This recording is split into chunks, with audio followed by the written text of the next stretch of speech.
In 1923, three brothers from a tiny Kansas town built something in a barn that would terrify the most powerful farming company on earth. Their machine was faster, lighter, tougher. It didn't even need paint, and that was on purpose. For decades, farmers across America would swear on their livelihoods that this silver machine was the single greatest combine ever built. They called it the Cadillac of combines. John Deere spent 50 years trying to catch up, and then it all fell apart. Not because the machine got worse, not because the farmers stopped loving it, but because of a chain of boardroom disasters, corporate sell-offs, and one catastrophic decision that gutted the brand from the inside out. This is the story of Gleaner, the combine that changed farming forever, the company that should have dominated the industry, and the slow, painful death that didn't have to happen. And if you think you know this story, stick around. Because what happened to the dealers, that's the part nobody talks about. Let's go back, way back. 1857, a French painter named Jean-François Millet finishes an oil painting of three women bent over in a wheat field, picking up the leftover grain that the harvesters missed. He calls it the Gleaners. It becomes one of the most famous paintings in history. Now fast forward 66 years to Nickerson, Kansas. Population barely a dot on the map. Curtis, George, and Ernest Baldwin are farming brothers who also run a custom harvesting crew. Every harvest season, they travel north with the ripening wheat, cutting fields for other farmers. They know, better than almost anyone alive, exactly how brutal, backbreaking, and painfully slow grain harvesting is. In 1923, it takes a crew of 12 people to cut, bind, thresh, and bag grain from a single field. 12 people for one field. The Baldwin brothers look at that and say, what if one machine could do all of it? Now here's what makes these guys different from every other tinkerer in Kansas. They weren't just farmers, they were engineers who happened to farm. And the machine they built wasn't just an improvement, it was a reinvention. They mounted a complete harvesting and threshing unit onto a Fordson Model F tractor. One machine, self-propelled, no horses, no crew of 12. It reaped, it bound, it threshed, and it winnowed, all at once. They needed a name, and Curtis Baldwin remembered that painting. The women gleaning the field, gathering what the harvesters left behind. He thought the name was perfect, because their machine wouldn't leave anything behind. They called it the Gleaner. Retail price? $950. And it was about to change the entire agricultural world. But here's the thing nobody expected, including the Baldwins themselves. The machine's most famous feature was an accident. Most farm equipment companies picked a signature color. International Harvester went red, John Deere picked green, Alice Chalmers chose a bright Persian orange. It was branding, identity, tribal loyalty. Gleaner's color was no color at all. See, the Baldwin brothers were practical to the bone. They knew their combines would spend most of their lives sitting outside, exposed to the brutal Kansas sun, Oklahoma dust storms, and Texas heat. And they knew what happened to paint in those conditions. It peeled, it cracked, it looked terrible within a year. So instead of painting the sheet metal, they galvanized it, zinc-plated steel, no paint needed, naturally resistant to corrosion. And the zinc plating gave the machines a distinctive, unmistakable silver color. It wasn't a branding decision, it was a survival decision, but it became the brand. For 100 years, when a farmer saw a silver combine rolling across a wheat field, they knew exactly what it was. No logo needed. And that practical genius? That wasn't a one-time thing. It was baked into everything Gleaner ever did. They were the first to replace unreliable canvas drapers with augers.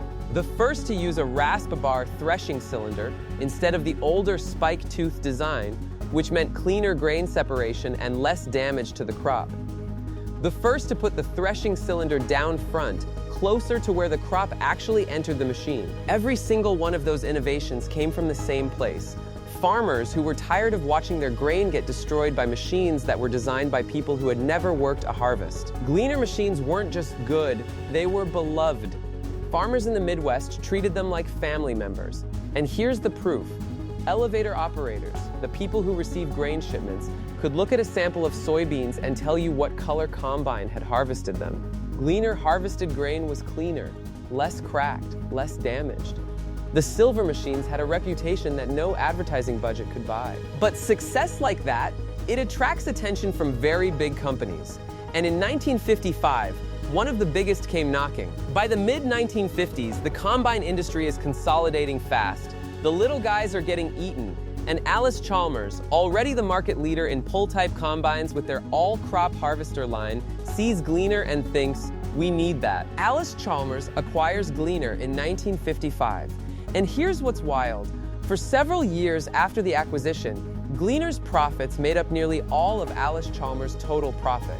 Let that sink in. The parent company was basically being carried by the Silver Combine brand they just purchased.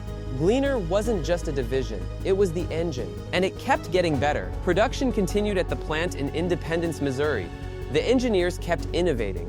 New models rolled out, the A, the C, the E, the F, the G, the L, each one refining the formula.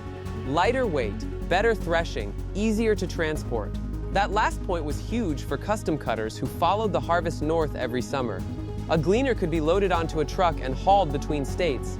Try doing that with one of the heavier competitors. Farmers didn't just use Gleaners, they evangelized for them. Internet forums decades later are still full of old-timers arguing that nothing, not Deere, not Case, not anyone, could touch a Gleaner for grain quality and fuel efficiency. But the really big moment, the one that shook the entire industry, that came in 1979, and it involved a technology that John Deere wouldn't figure out for years. Hold that thought. Okay, 1979, Gleaner drops a bomb on the combine industry. It's called the N6, and it's the first Gleaner with a rotary threshing system. But not just any rotary system.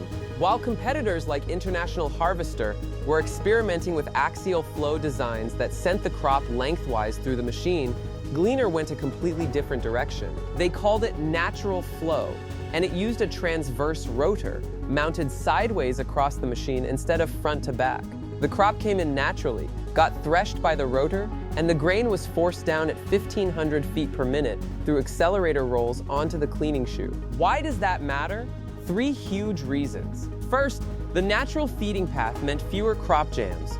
The material didn't have to be diverted or redirected. It flowed the way it naturally wanted to go. While axial flow designs sometimes choked on heavy, wet crops, the Gleaner's transverse system kept eating. Second, the transverse layout kept the machine's weight balanced. On slopes and hillsides, where a lot of farming happens, the Gleaner didn't pile grain to one side of the shoe the way other designs did. You could harvest on a slope without fancy leveling equipment. Third, and this was the knockout punch, it was enormous. The N7, the biggest model in the lineup, was the largest combine available in North America, and it held that title for 20 years. 2 decades before the competition could match its capacity. John Deere's official position at the time? Their dealers were told to say rotaries give better results in ideal conditions, but at our current level of technology, conventional combines work better over a wider range of conditions. Translation? We don't have one yet, and we need to buy time. The N-Series put Gleaner at the absolute pinnacle of combine technology. Farmers who ran the N6 and N7 talk about those machines the way car guys talk about a 1969 Mustang. Legendary, irreplaceable. But here's where the story takes a dark turn. Because while the engineers in Independence, Missouri were building the best combines on the planet, the suits in the boardroom were about to destroy everything. Step 1. Let the parent company collapse. Alice Chalmers, the company that bought Gleaner in 1955, starts falling apart in the 1980s. Bad management, overextension, a farming crisis that crushed demand. By the mid-1980s, Alice Chalmers is hemorrhaging money, and they sell their agricultural division to a German company called Kluckner Humboldt Deutz. The brand becomes Deutz Alice. Now Gleaner, the Cadillac of combines, the machine farmers love, is owned by a German industrial conglomerate that doesn't really understand the American farming market. The soul of the brand starts to drift. Step 2, sell it again. In 1990, a group of executives led by a man named Robert Ratliff engineers a management buyout. They buy the North American operations from the Germans. They form a new company. And here's the part that gives you chills if you're a Gleaner fan. They name the company after the combine. First, it's called Gleaner Alice Corporation. Then they rearrange it to Alice Gleaner Corporation. Then they abbreviate it. AGCO literally stands for Alice Gleaner Company. The combined brand was so iconic that an entire multinational corporation was named after it. Let that settle for a moment.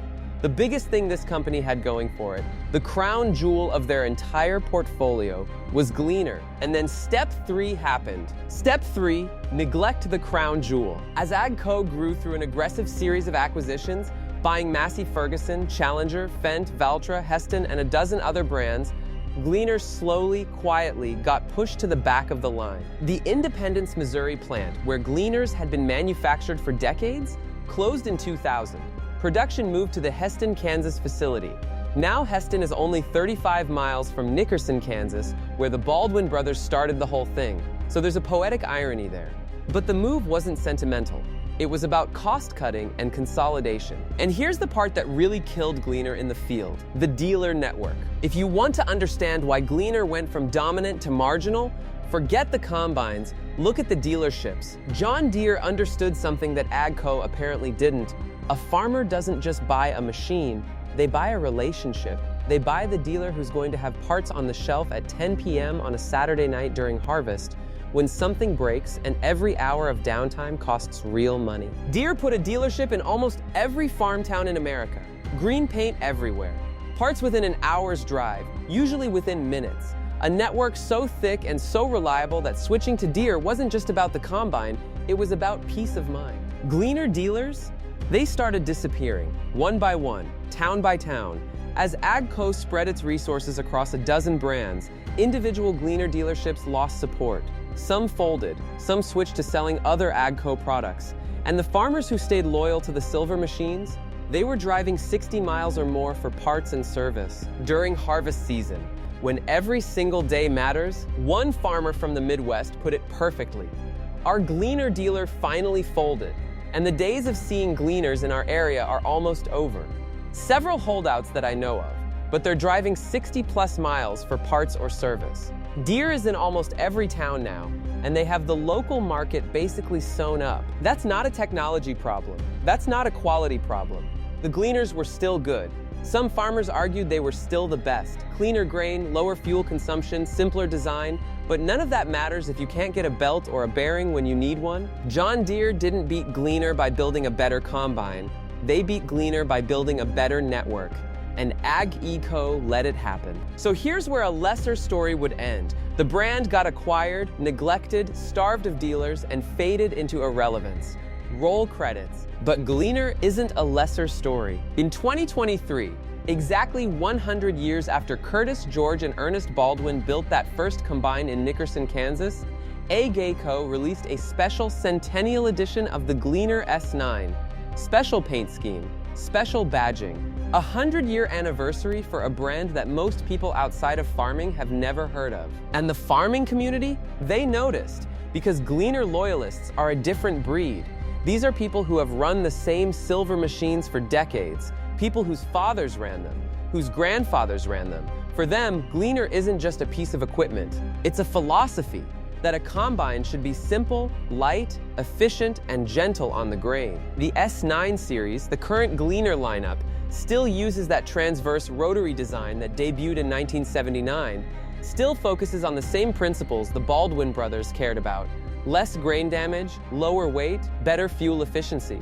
The DNA is still there. But here's the honest truth, and anyone who loves this brand has to face it. Gleaner is a niche player now. In a market dominated by the greens and the reds, the silver machines are increasingly rare. You see them mostly in wheat country, in the hands of operators who know exactly what they have and wouldn't trade it for anything. The question is, was it inevitable? And this is what makes the Gleaner story so compelling and so painful.